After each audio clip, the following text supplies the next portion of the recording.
আমি ছোট্ট একটা উদাহরণ দিয়ে কথা শেষ করবো।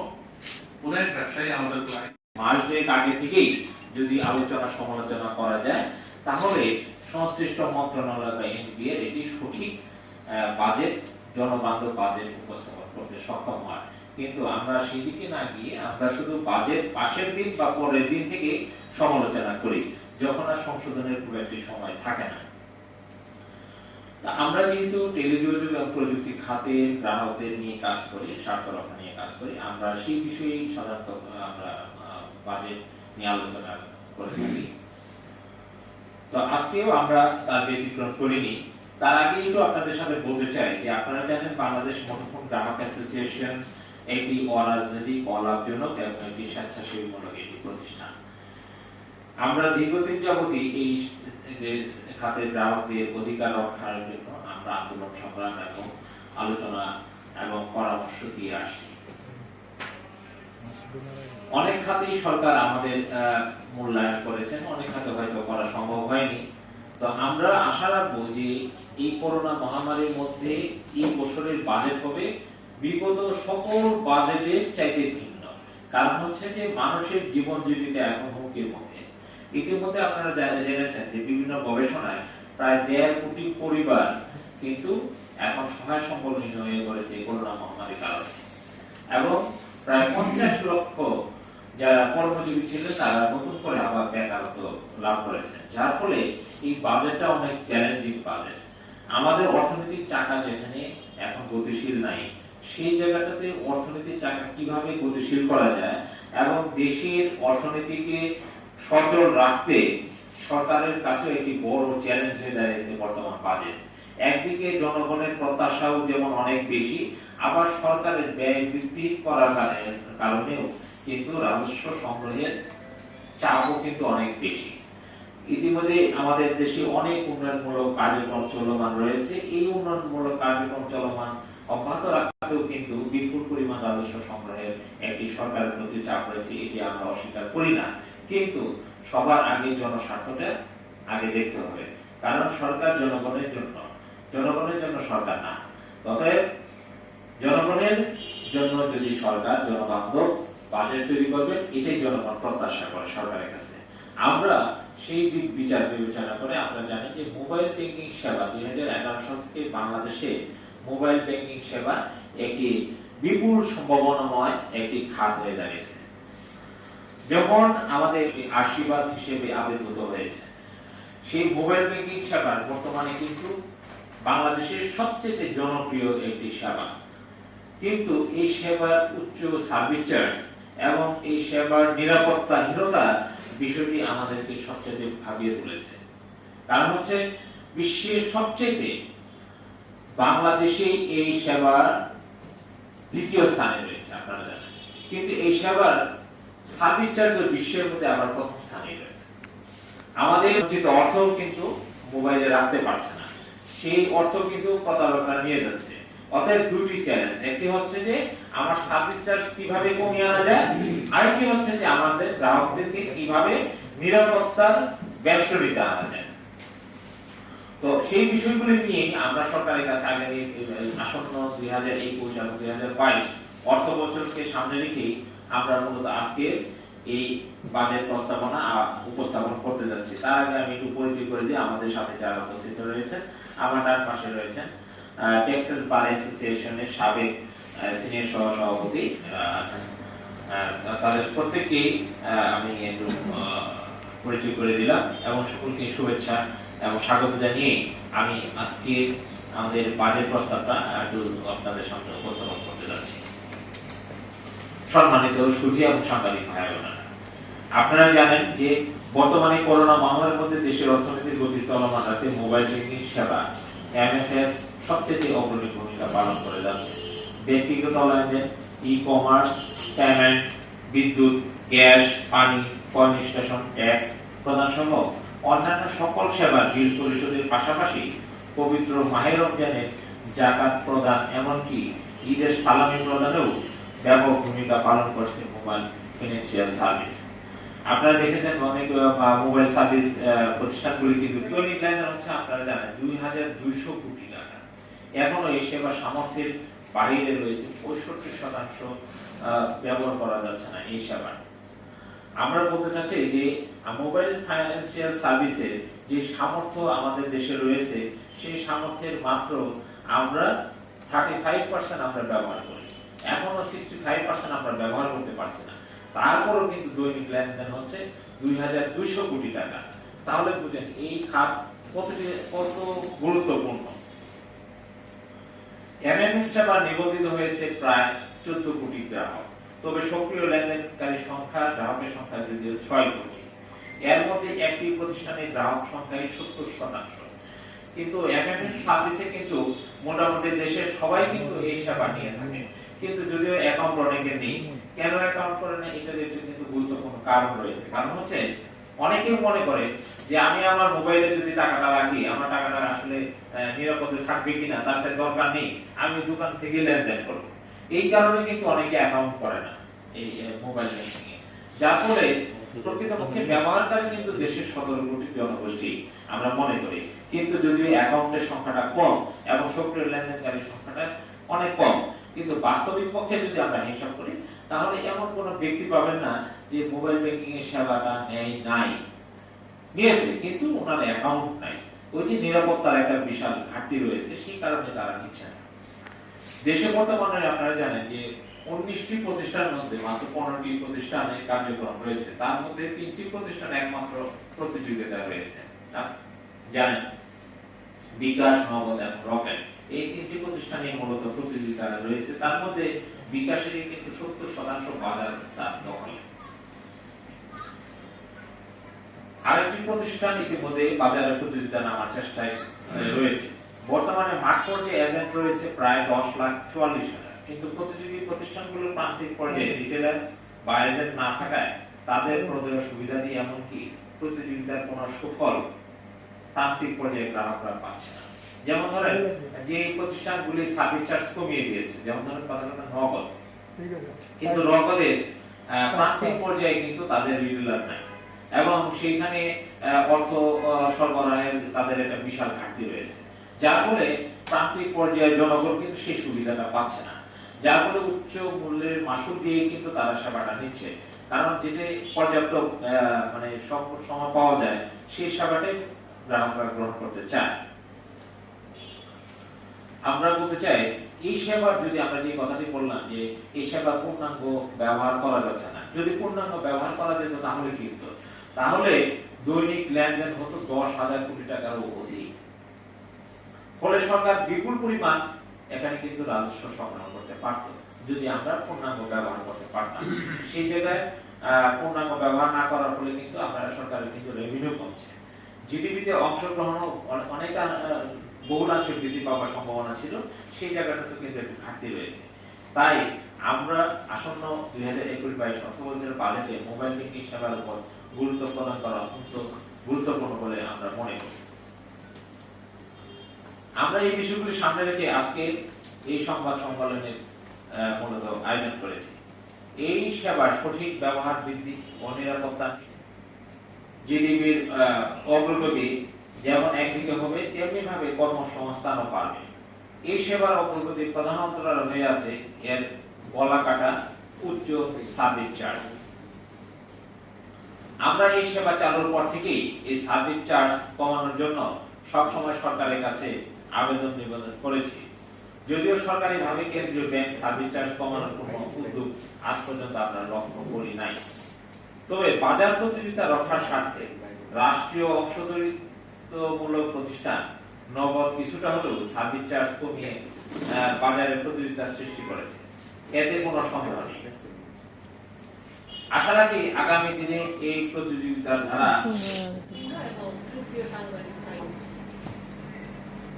আসলে আমাদের যে মধুপুর গ্রাহক অ্যাসোসিয়েশনের যে সভাপতি উনি অনেক কিছু বলেছেন, আমি আসলে বেশি কিছু বলবো না, তবে আমি কয়েকটা বিষয়ে একটু আমাদের এই মধুপুর গ্রাহক অ্যাসোসিয়েশন আসলে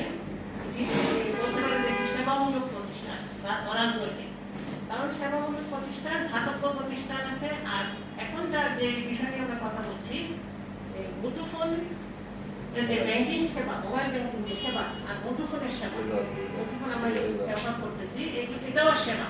আর আমরা যে সেবা, কারণ আমরা প্রান্তিক জনগোষ্ঠী থেকে শুরু হয়েছে আমাদের এই সেবা। কারণ এখানে আমাদের কোনো লাভ বা লোকসান কিছুই নেই। আমরা শুধু এখানে দেখা যাচ্ছে দেশের 70% লোক এই ব্যাংকিং সেবার সাথে জড়িত, লেনদেনের সাথে জড়িত। তো সেখানে আমাদের কিন্তু কোনো চাওয়া পাওয়া নেই। এখানে আছে তিনটা দিক আছে, গ্রাহক, সরকার, বিনিয়োগকারী, তিনটি প্রতিষ্ঠান এখানে জড়িত। আর আমরা মাঝখান থেকে ওনাদের এই তিনটি প্রতিষ্ঠানের মধ্যে যে অনিল আছে বা সমন্বয়হীনতা, সেগুলো সমন্বয় করার চেষ্টা করছি মাত্র।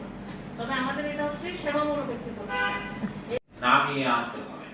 অর্থাৎ প্রতি হাজারে ভ্যাট, ট্যাক্স, খরচ সহ আনুষঙ্গিক অন্যান্য ব্যয় মিটিয়েও হাজারে 10 টাকা চার্জ গ্রাহক প্রতি ধার্য করতে হবে। আমরা এখন যেমন একটি অপারেটর 18 টাকা 85 পয়সা নিচ্ছে, মানে 20 টাকাই নেয় রিটেলাররা, আর সেটি কেউ 14 টাকা নিচ্ছে, কেউ 17 টাকা 15 টাকা নিচ্ছে। আমরা বলছি যে এই সার্ভিস চার্জ আপনাকে হাজারে 10 টাকা আনতে হবে। আমরা বলছি না যে এটা একদম শূন্য করতে হবে, কারণ তাদেরও ব্যয় আছে, সেটাও আমাদের মাথায় আছে, কিন্তু এটা 10 টাকা করা সম্ভব। সেই হিসাব আমরা ইতিপূর্বে অনেক আগেই বাংলাদেশ ব্যাংক এবং অন্যান্য অপারেটরদেরকে কিন্তু দিয়েছিলাম। অতএব আমরা এটা 10 টাকায় আনতে বলছি। বর্তমান কর হার পরিবর্তন করে 15% স্থলে 10% নামিয়ে আনতে অনুরোধ করছি। স্যান্ড মানি চার্জ সকল অপারেটরকে 0 টাকায় নামিয়ে আনতে অনুরোধ করছি। আমরা যেমন আমরা ইতিপূর্বে বললাম যে স্যান্ড মানি চার্জ 5 টাকা নিচ্ছে, কেউ আবার 10 টাকা নিচ্ছে। আমরা এই স্যান্ড মানি চার্জ 0 পর্যায়ে নামিয়ে আনতে বলছি, কারণ এখানে কিন্তু কোনো অপারেটরের চার্জ খরচ হয় না। অর্থাৎ যেখানে আপনার ব্যয় হয় না 1 পয়সা, সেখানে আপনি আমার কাছ থেকে অর্থ আদায় করবেন কোন হিসাবে। অর্থাৎ এটি অযৌক্তিক। আমরা এই স্যান্ড মানি চার্জ এটি 0 আনতে অনুরোধ করছি।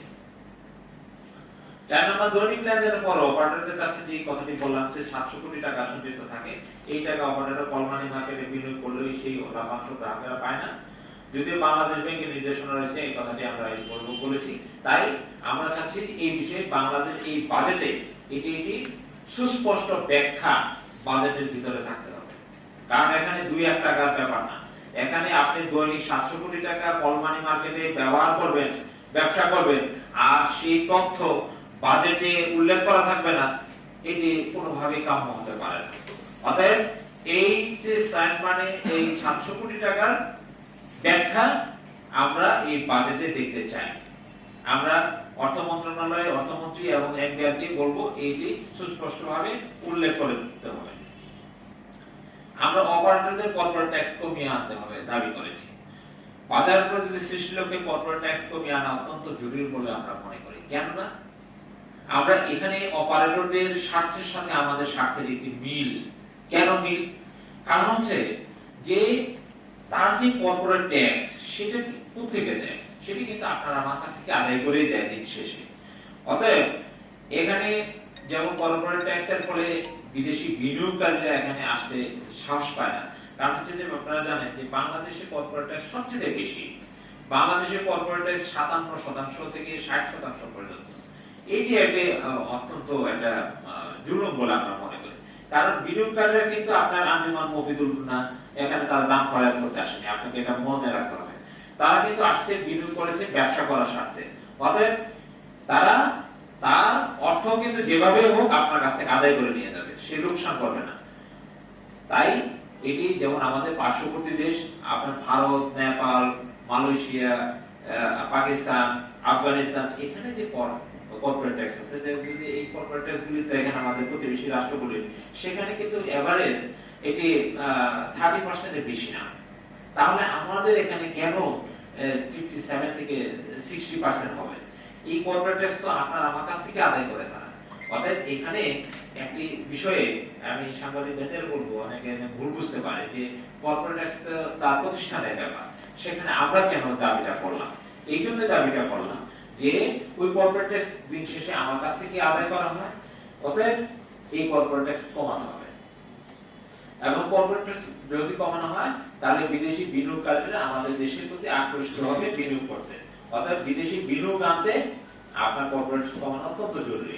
6 নম্বর, ভ্যাট সহ কোন সেবার চার্জ কত টাকা হয়েছে তা প্রতি লেনদেনের সাথে সাথে গ্রাহককে কিন্তু জানানোর কথা থাকলেও দেশের শীর্ষস্থানীয় প্রতিষ্ঠান গ্রাহককে তা জানাচ্ছে না। এ ধরনের নির্দেশনার অমান্যের ক্ষেত্রে ওই প্রতিষ্ঠানকে শাস্তির আওতায় আনা যায় এবং ক্ষতিগ্রস্ত গ্রাহককে যথাযথ ক্ষতিপূরণ প্রদান করা যায়। এই নির্দেশনা আসন্ন বাজেটে থাকা অত্যন্ত জরুরি বলে মনে করি। যেমন ধরেন আপনি একটা লেনদেন করেছেন, লেনদেন করার পরে কিন্তু আপনার কত টাকা চার্জ কোন খাতে আদায় করা হয়েছে, ভ্যাট কত, ট্যাক্স কত এবং আপনার তার চার্জটা কত, ফিটা কত, সেটা কিন্তু আপনাকে সঙ্গে সঙ্গে মেসেজ আকারে কিন্তু প্রদান করার কথা। কিন্তু দেখবেন ট্রানজাকশনের পরে শুধু আপনাকে ব্যালেন্স দেখায় যে আপনি এত টাকা ট্রানজাকশন করছেন, চার্জে তো ব্যালেন্সে তো, কিন্তু সে কি কি খাতে আপনার কাছে টাকা নিয়েছে সেটি কিন্তু সুস্পষ্ট কোনো নির্দেশনা আপনাকে দেয় না। যার ফলে আপনি কিন্তু জানেন না যে আপনার কাছে কি কি খাতে টাকাটা আদায় করা হয়েছে। এটি কিন্তু বাংলাদেশ ব্যাংকের নির্দেশনা আছে যে এটি তোমাকে গ্রাহককে জানাতে হবে। যেমন ধরেন আপনি দোকান থেকে একটি পণ্য কিনলেন, সেই পণ্যে কিন্তু আপনাকে এটা যখন মেমো দেওয়া হয়, সেই মেমোর মধ্যে কিন্তু বিস্তারিত লেখা থাকে, ভ্যাট এত পার্সেন্ট আপনার খরচ কিন্তু লেখা থাকে, কোন পণ্যের দাম কত। সেই একই রূপ ভাবে কিন্তু এখানে কিন্তু সেটা থাকার কথা, কিন্তু আমাদেরকে সেটা দিচ্ছে না। তার মানে এখানে সুযোগ করে একটি ফাঁকি রয়েছে, এটি স্পষ্ট। আমরা চাই এই বাজেটেও এই যে নির্দেশনা আরো কঠোর ভাবে থাকা দরকার এবং গ্রাহকের নিরাপত্তার বিষয়টিও উল্লেখ করা দরকার। 7 নম্বর, এমএফএস সেবা প্রদান প্রতিষ্ঠানগুলো বিনিয়োগকারী কারা, বিনিয়োগের পরিমাণ কত তা বাজেটে স্পষ্ট উপস্থাপন করতে হবে। এখানে কিন্তু 2-1 কোটি টাকার কাজ বাদ না। আপনি জানেন যে একটি প্রতিষ্ঠানে মিলিন্ডা গেটস, যার নিয়ে দুদিন আগে তার বিবাহ বিচ্ছেদ নিয়ে আপনারা সমালোচনা দিয়েছেন, বিল গেটস এর স্ত্রী যে প্রতিষ্ঠান মিলিন্ডা গেটস, এই মিলিন্ডা গেটস কিন্তু এখানে সংযুক্ত রয়েছে। আবার যে বিতর্কিত সাংবাদিক যাকে নিয়ে এত আল জাজিরার কথাবার্তা, তারা কিন্তু এখানে বিনিয়োগকারী। তাহলে আসলে কারা কারা বিনিয়োগ করছে এই প্রতিষ্ঠানগুলি? এখানে মাফিয়া চক্র জড়িত হয়ে যাচ্ছে এই বিনিয়োগের মধ্যে। অর্থাৎ এটি যাদের কাছে স্পষ্ট করতে হবে যে এই বিনিয়োগকারী কারা, কিভাবে বিনিয়োগ করছে এবং সেই বিনিয়োগের অর্থ যে তারা লভ্যাংশ নিয়ে যাচ্ছে, কিভাবে লভ্যাংশ নিয়ে যাচ্ছে সেটি সুস্পষ্ট ব্যাখ্যা থাকতে হবে। না হলে মানি লন্ডারিং এর একটি বিশাল সুযোগ এখানে তৈরি হয়ে গেছে। আমরা আরেকটি বিষয় বলতে চাই যে আন্তঃ ব্যাংকিং লেনদেনের এটি, আপনি জানেন বাংলাদেশ ব্যাংকে আন্তঃ লেনদেনের একটি সুযোগ তৈরি করে দিয়েছে যে ব্যাংকের লেনদেনও আপনি মোবাইল ব্যাংকিং এর মাধ্যমে করতে পারবেন, কিন্তু সেখানে একটি চার্জ নির্ধারণ করা আছে। আমরা বলতে চাই যে আপনার এখানে কোনো চার্জ কাটা যাবে না। যেমন ধরেন আমাদের মূল ধারার ব্যাংকিং সেবা কিন্তু আন্তঃ লেনদেনে চার্জ করা হয় না, কিন্তু আমাদের এমএফএস এর সাথে যদি আপনি আন্তঃ লেনদেন করেন তাহলে কিন্তু এখানে চার্জ নির্ধারিত রয়েছে। অর্থাৎ এই চার্জটি প্রত্যাহার করতে হবে। মানে সব সেবাদানকারী প্রতিষ্ঠানকে গ্রাহকের অর্থ লেনদেনের ক্ষেত্রে পূর্ণ নিরাপত্তার নিশ্চয়তা প্রদান করতে হবে। নিরাপত্তা দিতে ব্যর্থ হওয়ার দায় সেবাদানকারী প্রতিষ্ঠানকে নিতে হবে, এমন নির্দেশনা বাজেটে আমরা প্রত্যাশা করি। কারণ গ্রাহকরা প্রতিনিয়তই প্রতারিত হচ্ছে। সেই যে কথাটা আমরা পূর্বে বললাম যে সে অর্থই রাখতে চাচ্ছে না তার মোবাইলে, সে মনে করে যে তার অর্থটা নিরাপদ না। সেই নিরাপত্তার নিশ্চয়তা সেই প্রতিষ্ঠানকে দিতে হবে। সেই প্রতিষ্ঠান যদি না দেয়, নিরাপত্তা দিতে ব্যর্থ হয়, আমার অর্থ যদি প্রতারকটা নিয়ে যায়, সেই প্রতারকের দায়ভার এই মোবাইল ব্যাংকিং প্রতিষ্ঠানগুলিকে নিতে হবে এবং গ্রাহকের খোয়া যাওয়া অর্থ গ্রাহককে ফেরত দিতে হবে। এটি এই বাজেটে কঠোরভাবে নির্দেশনা প্রদান করতে হবে যে গ্রাহকের যদি প্রতারিত হয়, গ্রাহকের অর্থ যদি প্রতারকরা নেয়, তুমি নিরাপত্তা দিতে ব্যর্থ হয়েছে, অর্থাৎ এই অর্থ তোমাকে দিতে হবে। 10 নাম্বার, এমএফএস সেবার পরিধি বৃদ্ধি করতে হবে। এই সেবাকে মোবাইল ওয়ালেট হিসেবে ব্যবহার করতে হবে। সারা বিশ্বে কিন্তু এই এমএফএস সার্ভিস করা হয়েছিল কিন্তু মোবাইল ওয়ালেট হিসেবে ব্যবহার করা যেত। যেমন ধরেন আমরা এখন করোনা মহামারীর মধ্যে আছি, আমরা বলছি স্বাস্থ্যবিধি মানতে হবে, এটা ধরা যাবে না, ওটা ছোঁয়া যাবে না, কিন্তু আমরা দৈনিক নগদ টাকা কিন্তু লেনদেন করছি, এই কাগজে টাকা লেনদেন করছি। এই কাগজে টাকা একজন করোনা রোগীও ব্যবহার করছে, আমিও ব্যবহার করছি। এই যে আমার কাছে যে অর্থটা রয়েছে কাগজে টাকা, সেই কাগজে টাকাটা একজন করোনা রোগী ব্যবহার করে নাই বা স্পর্শ করে নাই, সেটি নিশ্চয়তা কোথায়? সেটি কিন্তু কোনো নিশ্চয়তা নাই। অর্থাৎ এই অর্থ যদি এই কাঁচা কাগজে টাকা আমি যদি লেনদেন করি, তাহলে কিন্তু আমার করোনা আক্রান্ত হওয়ার সম্ভাবনা অনেক বেশি রয়েছে। অর্থাৎ আমি শুধু মাস্ক পরার কথা বললাম, হাত ধোয়ার কথা বললাম, আমি সামাজিক দূরত্বের কথা বললাম, কিন্তু যে কাগজের টাকা সকল শ্রেণীর রোগী সকল ব্যবহারকারী ব্যবহার করছে, সেটির নিরাপত্তাটা সরকার কিন্তু সেই দিকটা দেখছে না। এবং এই মোবাইল ওয়ালেট হিসেবে ব্যবহার করলে আরেকটি জিনিস হবে, সেটি হচ্ছে যে আপনারা জানেন এই কাগজের টাকা ছাপাতে কিন্তু বাংলাদেশ ব্যাংকে প্রতি বছর 9,000 কোটি টাকা ব্যয় করতে হয় কাগজের টাকা ছাপাতে। এই ওয়ালেট হিসেবে ব্যবহার করলে এই 9,000 কোটি টাকা কিন্তু বাংলাদেশ ব্যাংক আর খরচ করতে হবে না। আমরা ধরে নিলাম যে প্রথমবারই হয়তো সম্পূর্ণভাবে আমরা মোবাইল ওয়ালেট হিসেবে ব্যবহার করতে পারবো না, কিন্তু যদি সামগ্রিকভাবে ধীরে ধীরে করি, আমরা প্রতি বছর বছর করি, তাহলে কিন্তু বিপুল অঙ্কের এই কাগজের টাকা ছাপানো থেকে আমরা পরিত্রাণ পাবো, আমরা নিরাপদে থাকবো, নগদ টাকার লেনদেন থেকে আমরা দূরে থাকতে পারবো। যার ফলে হবে এই মোবাইল ওয়ালেট হিসেবে ব্যবহার করলে আমাদের বিপুল অঙ্কের অর্থাৎ মোবাইল ওয়ালেট হিসেবে ব্যবহার করতে আমরা কেন পারছি না সেই বিষয়টি বাজেটে সুস্পষ্টভাবে ব্যাখ্যা করে বলে দেওয়া দরকার, এবং মোবাইল ওয়ালেট হিসেবে ব্যবহার করলে কোনো চার্জ যাতে না কাটা হয় সেই বিষয়টিও কিন্তু এই বাজেটে উল্লেখ থাকা অত্যন্ত জরুরি বলে আমরা মনে করি। 11 নম্বরে বলছি আমরা এফএফএস সেবা এই মুহূর্তে একটি প্রতিষ্ঠানে বাজার শেয়ার 70% উপরে রয়েছে। গ্রামের ফোনের মতো এই প্রতিষ্ঠানকেও সিগনিফিক্যান্ট মার্কেট পাওয়ার বা তাৎপর্যপূর্ণ বাজার ক্ষমতা সম্পন্ন পরিচালনাকারী এসএমপি অপারেটর হিসেবে ঘোষণা করতে হবে। আমরা ইতিপূর্বে এটিও বলেছিলাম, এটি হলে গ্রাহকরা আরো বেশি উপকৃত হবে। আপনারা জানেন যে যদি একটি অপারেটরের 70% উপরে তার গ্রাহক হয়, তাহলে কিন্তু তাকে এসএমপি এর মার্কেট সিগনিফিকেন্সের আওতায় আনা হয়।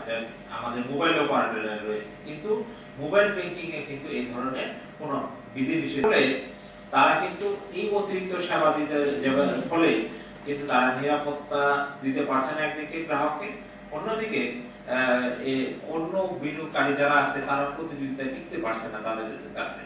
সেই জায়গাটাতে সরকারের এবং এই বাজেটে যদি সুস্পষ্টভাবে নির্দেশনা প্রদান করা হয়, তাহলে এটি বাংলাদেশ ব্যাংক এবং রাজস্ব বিভাগ এবং অন্যান্য প্রতিষ্ঠান এটি মানতে বাধ্য হবে। তো আমরা এই বিষয়টি আমরা মনে করি যে এই জন্যই চলতি আসন্ন যে বাজেট আসতেছে আগামী মাসে, এই বাজেট প্রস্তাবে আপনাদের মাধ্যমে আমরা আমাদের এই মোবাইল ব্যাংকিং সেবার প্রস্তাবনাটা তুলে ধরলাম। আশা রাখি সরকার যেমন বলছিলাম জাগো নিউজ থেকে, আমার একটা প্রশ্ন, দুটো প্রশ্ন মূলত।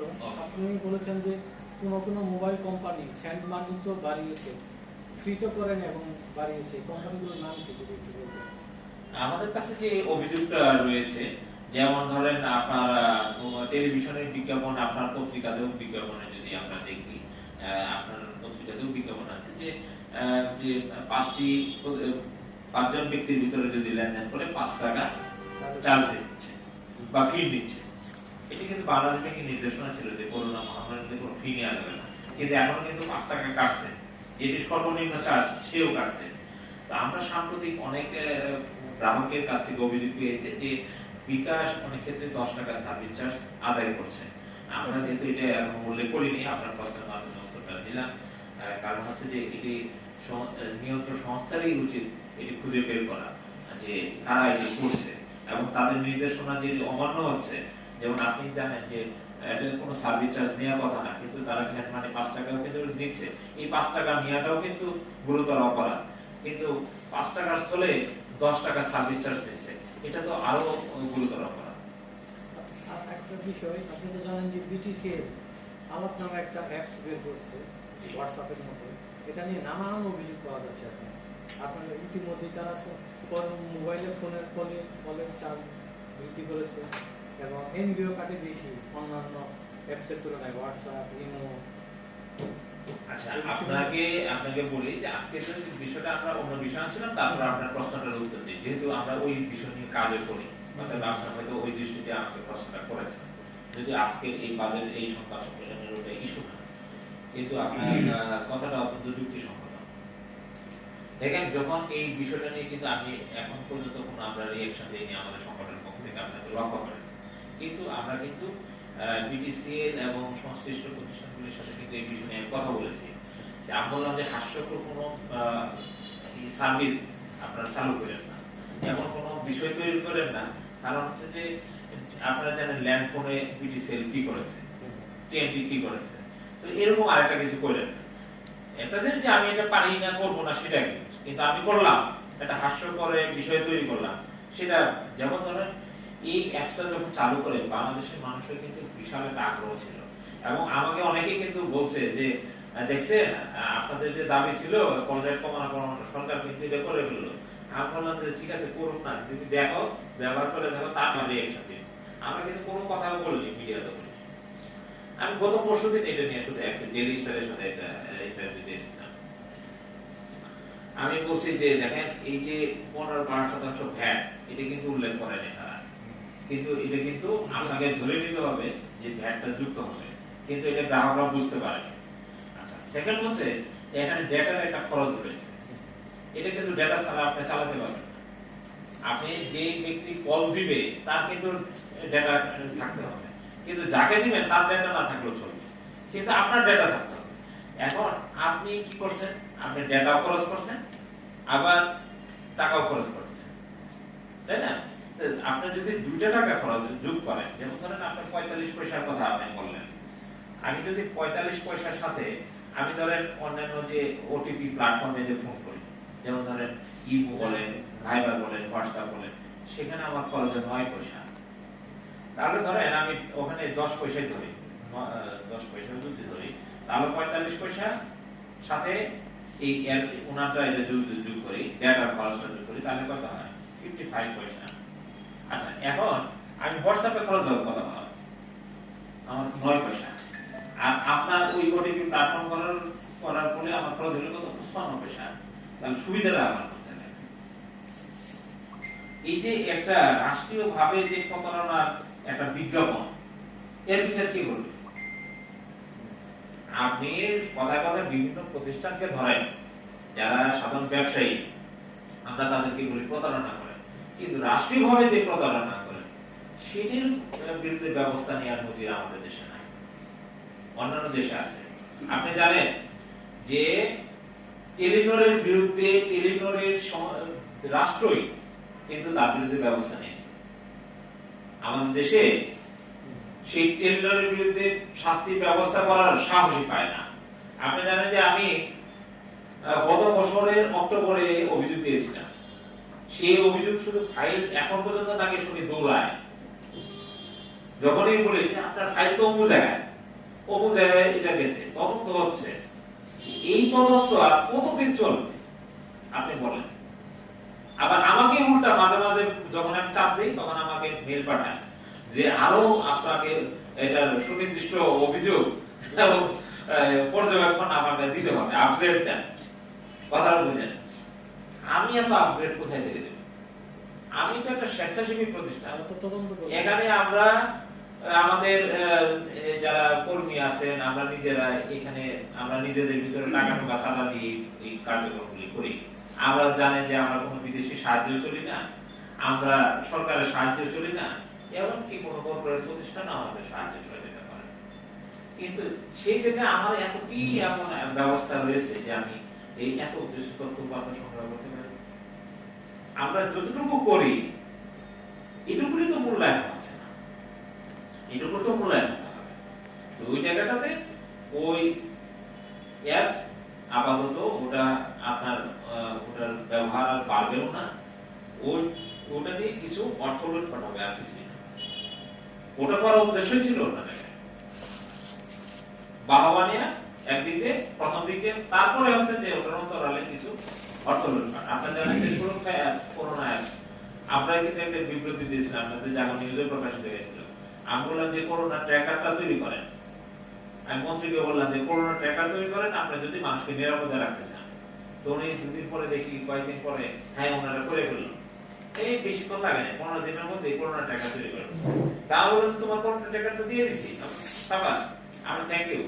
তো তারপরে এটা খোঁজ দিয়ে দেখলাম যে এখানে নাকি 100 কোটি টাকার উপরে খরচ হয়েছে, কিন্তু এইটা বোধহয় 200 মানুষ ডাউনলোড করে এবং এটা এখন আর চলে না। কথা বুঝছেন? এগুলো আপনারা দিবনি, এটা আজকে এই বিষয়টা বলি না ভাই, বুঝছেন? ওর আপনি জানেন যে কয়েকদিন আগে এই প্রতিষ্ঠানের বিশাল একটা দুর্নীতির বিষয়ে আপনার প্রকাশিত হয়েছে, সেখানে আমাদের বক্তব্য রয়েছে, আপনি সেটা আপনি তদন্ত করে দেখেন। জি ভাই আপনি আরেকটাই বলছেন যে মোবাইল ওয়ালেট নগদ টাকা ইউজ না করে মানে কি কাগজের টাকা, হ্যাঁ কাগজের টাকা ইউজ না করে, এটা তো আপনার প্রান্তিক যারা আছে, আমরা শহরে যারা মুসলিমে ব্যবহার করতে পারি, কিন্তু যারা প্রান্তিক তারা তো এটা পারবে না, তাদের জন্য কি এত বললেই হলো? খুবই ইজি। কিরকম ইজি? যেমন ধরেন আপনি আমার কাছে 500 টাকা পাবেন বা 200 টাকা পাবেন, আমি মেসেজটা আপনাকে সেন্ড করে দেব, মানে আপনি টাকা পেয়ে গেছেন, নগদ টাকা পেয়ে গেছেন। এটি হচ্ছে মোবাইল ওয়ালেট হিসেবে ব্যবহার করা, ঠিক আছে? এখানে অন্য কিছু নাই। এই নগদ তো আপনার যে কেউ করতে পারেন। এটি সহজীকরণ করার অনেক পদ্ধতি রয়েছে, হ্যাঁ। তো সেটা আপনি ফিচার ফোনেও করতে পারবেন, স্মার্টফোনেও করতে পারবেন, এটা কোনো অসুবিধা নেই। প্রান্তিক পর্যায়ে লোকও করতে পারবে। সেই ব্যাপারে সরকারকে আরো কাজ করতে হবে এবং সংশ্লিষ্ট প্রতিষ্ঠানের এই নিয়ে অনেক কাজ করার রয়েছে। এবং এর ফলে যেটা হতো, আমরা বললাম যে 9,000 কোটি টাকা বাস্তব বছরে, সেটা আপনি সেভিংস করবেন কিনা সেটা তো আপনার ব্যাপার, তাই না? এটা না এবং সুপ্রিয় সাংবাদিক ভাই, আসলে আমাদের যে মুঠোফোন গ্রাহক অ্যাসোসিয়েশনের যে সভাপতি, উনি দুপুর বেলা কিছু বলেছেন, আমি আসলে বেশি কিছু বলবো না, তবে আমি কয়েকটা বিষয়ে একটু মানে আমাদের এই মুঠোফোন গ্রাহক অ্যাসোসিয়েশন আসলে বলতে পারেন যে সেবামূলক প্রতিষ্ঠান বা অরাজনৈতিক, কারণ সেবামূলক প্রতিষ্ঠান, ধাতব্য প্রতিষ্ঠান আছে। আর এখন যে বিষয় নিয়ে আমরা কথা বলছি, মুঠোফোন যে ব্যাংকিং সেবা, মোবাইল ব্যাংকিং যে সেবা আর মুঠোফোনের সেবা, মুঠোফোন আমরা ব্যবহার করতেছি, এটাও সেবা, আর আমরা যেটা করছি সেটাও সেবা। কারণ আমরা প্রান্তিক জনগোষ্ঠী থেকে শুরু হয়েছে আমাদের এই সেবা, কারণ এখানে আমাদের কোনো লাভ বা লোকসান কিছুই নেই। আমরা শুধু এখানে দেখা যাচ্ছে দেশের 70% লোক এই ব্যাংকিং সেবার সাথে জড়িত, লেনদেনের সাথে জড়িত। তো সেখানে আমাদের কিন্তু কোনো চাওয়া পাওয়া নেই। এখানে আছে তিনটা দিক আছে, গ্রাহক, সরকার, বিনিয়োগকারী, তিনটি প্রতিষ্ঠান এখানে জড়িত। আর আমরা মাঝখান থেকে ওনাদের এই তিনটি প্রতিষ্ঠানের মধ্যে যে অমিল আছে বা